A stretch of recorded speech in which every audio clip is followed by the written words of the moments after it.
যেকোনো টক ফলের ভর্তা বা মাখানো খেতে আমার অনেক বেশি ভালো লাগে, আর সেটা যদি কদবেল হয় তাহলে তো কোনো কথাই নেই।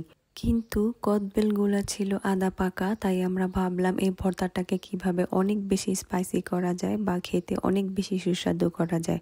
আর সেটা ভাবতে ভাবতে আমি আর আমার আম্মাজান ভাবলাম এটাকে স্পাইসি করার জন্য একদম নিজেদের গাছের মরিচ, ধনেপাতা সব কিছু নিয়েই আমরা এই ভর্তাটা করব।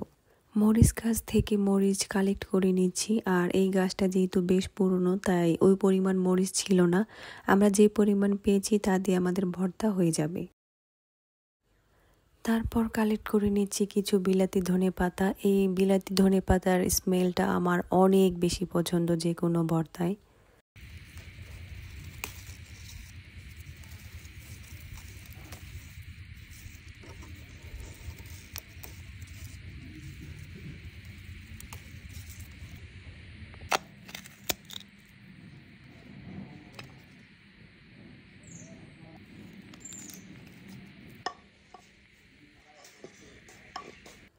ধনেপাতা, কাঁচামরিচ, লবণ দিয়ে আমরা এখন বেশ ভালো করে এটা থেতলে নিব।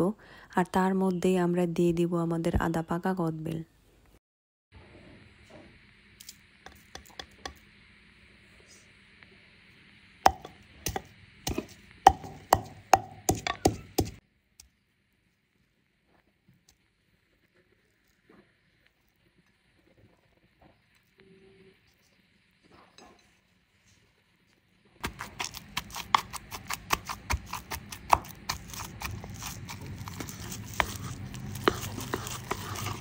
সাথে কিছু পরিমাণ চিনি অ্যাড করে নিচ্ছি, কারণ টক ঝাল ভর্তার সাথে মিষ্টি থাকবে না, এটা তো হতেই পারে না। এই ধরনের টক ঝাল মিষ্টি একটা কদবেলের কম্বিনেশন কি যে টেস্ট! আর এটার ফ্লেভার আর একটু আনকমন করার জন্য আমি সাথে কিছু লেবু পাতা মিক্সড করে নিচ্ছি।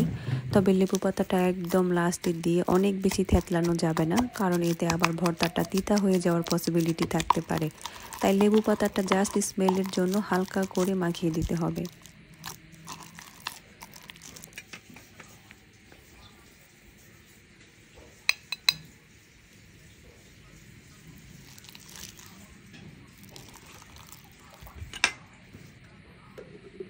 যারা আমার মতো বেল কিনে এনে দেখবেন বেল আদা পাকা, তারা মোটেও ভয় পাবেন না।